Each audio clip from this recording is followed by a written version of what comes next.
Salam, selamat Hari Kemerdekaan Bangsa Indonesia. Dan hari ini 17 Agustus, pembacaan Alkitab setahun hari ke-229 dari Mazmur 98. Nyanyikanlah nyanyian baru bagi Tuhan, sebab Ia telah melakukan perbuatan-perbuatan yang ajaib. Keselamatan telah dikerjakan kepadanya oleh tangan kanannya, oleh lengannya yang kudus. Tuhan telah memperkenalkan keselamatan yang daripadanya, telah menyatakan keadilannya di depan mata bangsa-bangsa. Ia mengingat kasih setia dan kesetiaannya terhadap kaum Israel. Segala ujung bumi telah melihat keselamatan yang daripada Allah kita. Bersorak-soraklah bagi Tuhan, hai seluruh bumi, bergembiralah, bersorak-soraklah dan bermasmurlah. Bermasmurlah bagi Tuhan dengan kecapi dan lagu yang nyaring. Dengan nafiri dan sangkakala yang nyaring, bersorak-soraklah di hadapan Raja, yakni Tuhan. Biarlah gemuruh laut serta isinya, dunia serta yang diam di dalamnya. Biarlah sungai-sungai bertepuk tangan dan gunung-gunung bersorak-sorai bersama-sama di hadapan Tuhan. Sebab Ia datang untuk menghakimi bumi, Ia akan menghakimi dunia dengan keadilan dan bangsa-bangsa dengan kebenaran. 1 Korintus 11. Aku harus memuji kamu, sebab dalam segala sesuatu kamu telah mengingat akan aku dan teguh berpegang pada ajaran yang kuteruskan kepadamu. Tetapi aku mau supaya kamu mengetahui hal ini, yaitu kepala dari tiap-tiap laki-laki ialah Kristus, kepala dari perempuan ialah laki-laki, dan kepala dari Kristus ialah Allah. Tiap-tiap laki-laki yang berdoa atau bernubuat dengan kepala yang bertudung menghina kepalanya. Tetapi tiap-tiap perempuan yang berdoa atau bernubuat dengan kepala yang tidak bertudung menghina kepalanya, sebab ia sama dengan perempuan yang dicukur rambutnya. Sebab jika perempuan tidak mau menudungi kepalanya, maka haruslah ia juga menggunting rambutnya. Tetapi jika bagi perempuan adalah penghinaan bahwa rambutnya digunting atau dicukur, maka haruslah ia menudungi kepalanya. Sebab laki-laki tidak perlu menudungi kepalanya, ia menyinarkan gambaran dan kemuliaan Allah, tetapi perempuan menyinarkan kemuliaan laki-laki. Sebab laki-laki tidak berasal dari perempuan, tetapi perempuan berasal dari laki-laki. Dan laki-laki tidak diciptakan karena perempuan, tetapi perempuan diciptakan karena laki-laki. Sebab itu perempuan harus memakai tanda wibawa di kepalanya oleh karena para malaikat. Namun demikian dalam Tuhan tidak ada perempuan tanpa laki-laki, dan tidak ada laki-laki tanpa perempuan. Sebab sama seperti perempuan berasal dari laki-laki, demikian pula laki-laki dilahirkan oleh perempuan, dan segala sesuatu berasal dari Allah. Pertimbangkanlah sendiri, patutkah perempuan berdoa kepada Allah dengan kepala yang tidak bertudung? Bukankah alam sendiri menyatakan kepadamu bahwa adalah kehinaan bagi laki-laki jika ia berambut panjang, tetapi bahwa adalah kehormatan bagi perempuan jika ia berambut panjang? Sebab rambut diberikan kepada perempuan untuk menjadi penudung. Tetapi jika ada orang yang mau membantah, kami maupun jemaat-jemaat Allah tidak mempunyai kebiasaan yang demikian. Dalam peraturan-peraturan yang berikut aku tidak dapat memuji kamu, sebab pertemuan-pertemuanmu tidak mendatangkan kebaikan, tetapi mendatangkan keburukan. Sebab pertama-tama aku mendengar bahwa apabila kamu berkumpul dengan sebagai jemaat, ada perpecahan di antara kamu. Dan hal itu sedikit banyak aku percaya, sebab di antara kamu harus ada perpecahan, supaya nyata nanti siapakah di antara kamu yang tahan uji. Apakah kamu berkumpul, kamu bukanlah berkumpul untuk makan perjamuan Tuhan. Sebab pada perjamuan itu tiap-tiap orang memakan dahulu makanannya sendiri, sehingga yang seorang lapar dan yang lain mabuk. Apakah kamu tidak mempunyai rumah sendiri untuk makan dan minum? Atau maukah kamu menghinakan jemaat Allah dan memalukan orang-orang yang tidak mempunyai apa-apa? Apakah yang kukatakan kepada kamu? Memuji kamu? Dalam hal ini aku tidak memuji. Sebab apa yang telah kuteruskan kepadamu telah aku terima dari Tuhan, yaitu bahwa Tuhan Yesus pada malam waktu ia diserahkan mengambil roti, dan sesudah itu ia mengucap syukur atasnya. Ia memecah-mecahkannya dan berkata, inilah tubuhku yang diserahkan bagi kamu. Perbuatlah ini menjadi peringatan akan aku. Demikianlah juga ia mengambil cawan sesudah makan, lalu berkata, cawan ini adalah perjanjian baru yang dimateraikan oleh darahku. Perbuatlah ini setiap kali kamu meminumnya menjadi peringatan akan aku.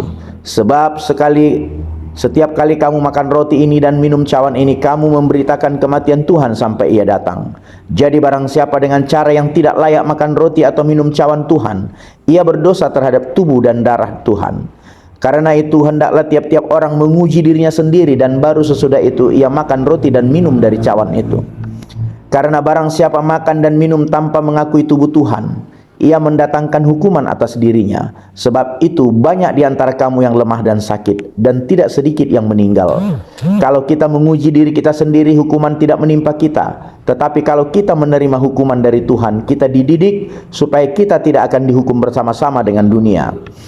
Karena itu saudara-saudaraku, jika kamu berkumpul untuk makan, nantikanlah olehmu seorang akan yang lain.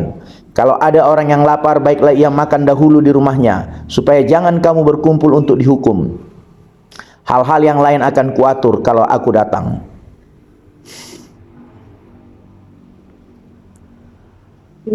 Dua Tawarik 7 ayat 11 hingga pasal 9 ayat 31.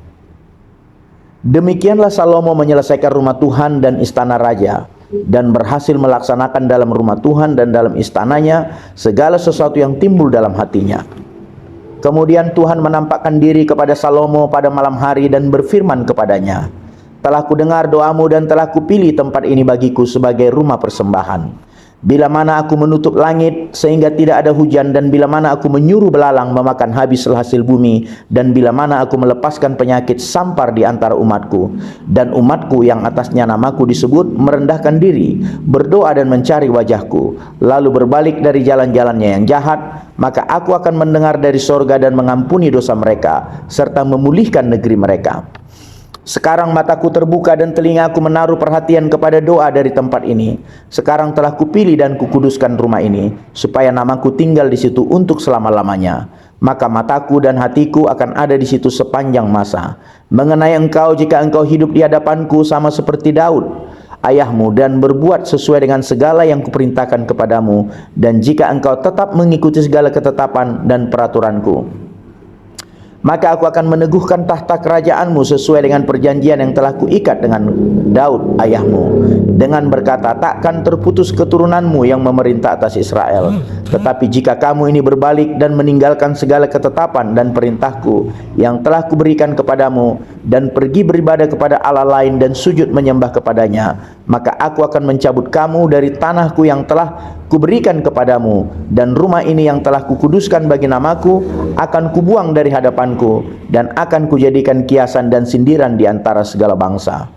Dan setiap orang yang lewat rumah yang amat ditinggikan ini akan tertegun dan berkata, apakah sebabnya Tuhan berbuat yang demikian kepada negeri ini dan kepada rumah ini? Maka orang akan berkata, sebab mereka meninggalkan Tuhan, Allah nenek moyang mereka, yang membawa mereka keluar dari tanah Mesir, dan sebab mereka berpegang pada Allah lain dan sujud menyembah kepadanya dan beribadah kepadanya. Itulah sebabnya ia mendatangkan segala malapetaka ini ke atas mereka. Setelah lewat 20 tahun, selesailah Salomo mendirikan rumah Tuhan dan istananya sendiri. Maka Salomo memperkuat kota-kota yang diberikan Huram kepadanya, dan menyuruh orang Israel menetap di sana. Lalu Salomo pergi ke Hamat Zoha dan menaklukkannya. Kemudian ia memperkuat Tadmor di padang gurun dan semua kota perbekalan yang didirikannya di Hamat. Ia memperkuat juga Bet Horom Hulu dan Bet Horom Hilir menjadi kota kubu yang bertembok, berpintu gerbang dan berpalang, dan juga Baalat dan segala kota perbekalan kepunyaan Salomo, segala kota tempat kereta, kota-kota tempat berkuda, dan orang apa saja yang Salomo ingin mendirikannya di Yerusalem atau di Gunung Libanon atau di segenap negeri kekuasaannya. Semua orang yang masih tinggal dari orang Het, orang Amori, orang Feris, orang Hewi, dan orang Yebus yang tidak termasuk orang Israel, yakni keturunan bangsa-bangsa yang masih tinggal di negeri itu dan yang tidak dibinasakan oleh orang Israel, merekalah yang dikerahkan Salomo untuk menjadi orang Rodi. Demikianlah mereka sampai hari ini, tetapi orang Israel tidak ada yang dijadikan budak oleh Salomo untuk pekerjaannya, melainkan mereka menjadi prajurit atau prawira pasukan berkuda atau panglima atas pasukan kereta dan pasukan berkuda. Dan inilah pemimpin-pemimpin umum Raja Salomo, 230 orang yang memerintah rakyat. Dan Salomo memindahkan anak Fir'aun dari kota Daud ke rumah yang didirikannya baginya, karena katanya, tidak boleh seorang istriku tinggal dalam istana Daud, Raja Israel, karena tempat-tempat yang telah dimasuki tabut Tuhan adalah kudus.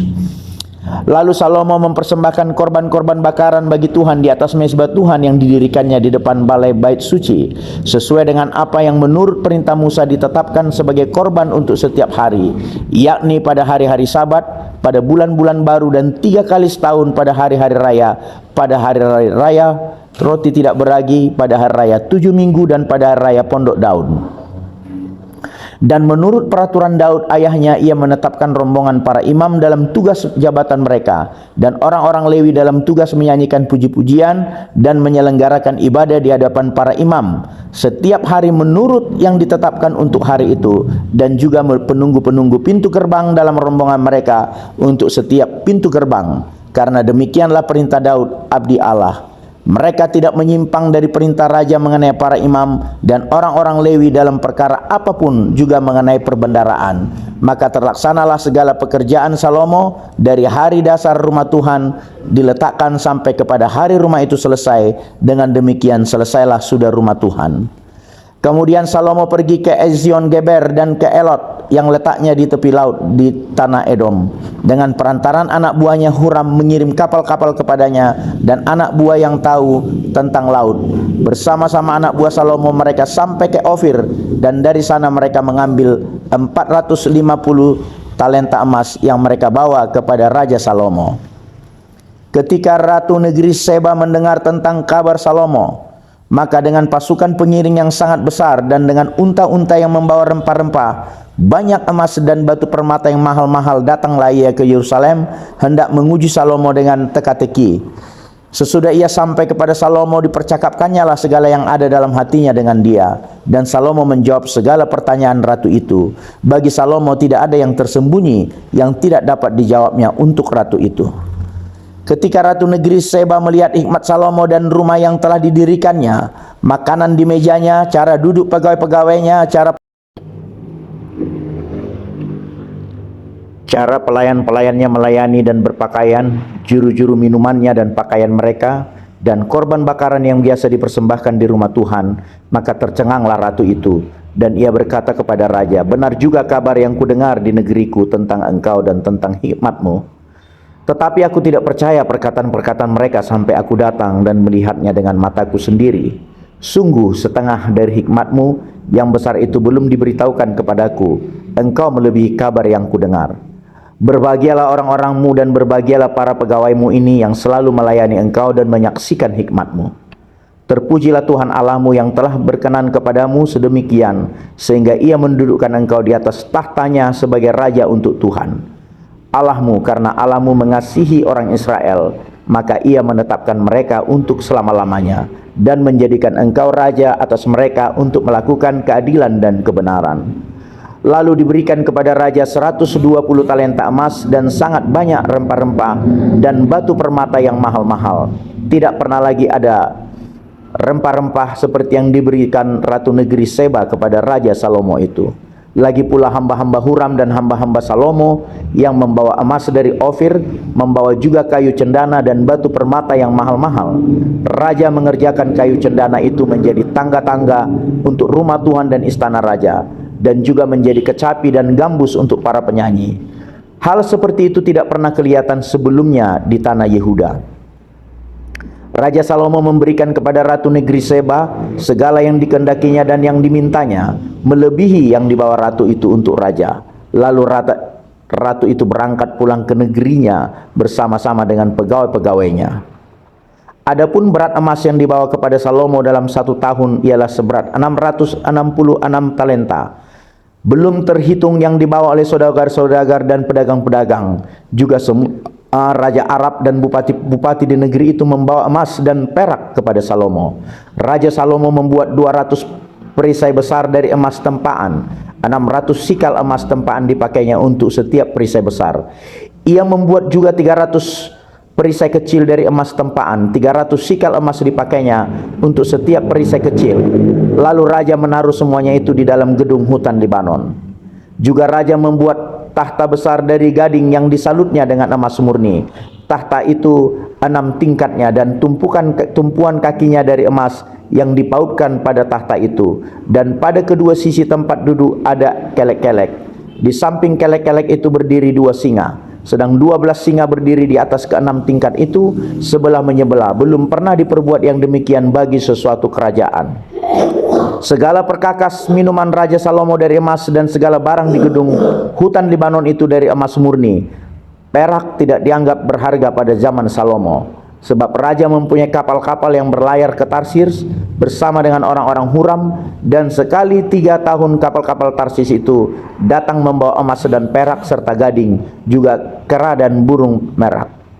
Raja Salomo melebihi semua raja di bumi dalam hal kekayaan dan hikmat. Semua raja di bumi berikhtiar menghadap Salomo untuk menyaksikan hikmat yang telah ditaruh Allah di dalam hatinya. Mereka datang masing-masing membawa persembahannya, yakni barang-barang perak dan barang-barang emas, pakaian, senjata, rempah-rempah, kuda dan bagal. Dan begitulah tahun demi tahun. Salomo mempunyai juga 4.000 kandang untuk kuda-kudanya dan kereta-keretanya, dan 12.000 orang berkuda yang ditempatkan dalam kota-kota mereka dan dekat raja di Yerusalem. Dan dia memerintah atas semua raja mulai dari sungai Efrat sampai negeri orang Filistin dan sampai ke tapal batas Mesir. Raja membuat banyaknya perak di Yerusalem sama seperti batu, dan banyaknya pohon kayu aras sama seperti pohon ara yang tumbuh di daerah bukit. Kuda untuk Salomo didatangkan dari Misraim dan dari segala negeri. Selebihnya dari riwayat Salomo dari awal sampai akhir, bukankah semuanya itu tertulis dalam riwayat Nabi Nathan dan dalam nubuat Ahia orang Silo itu, dan dalam penglihatan-penglihatan Ido pelihat itu tentang Yerobeam bin Nebat. Salomo memerintah di Yerusalem atas seluruh Israel 40 tahun lamanya. Kemudian Salomo mendapat perhentian bersama-sama dengan nenek moyangnya, dan ia dikuburkan di kota Daud ayahnya. Maka Rehabeam anaknya menjadi raja menggantikan dia. Amin.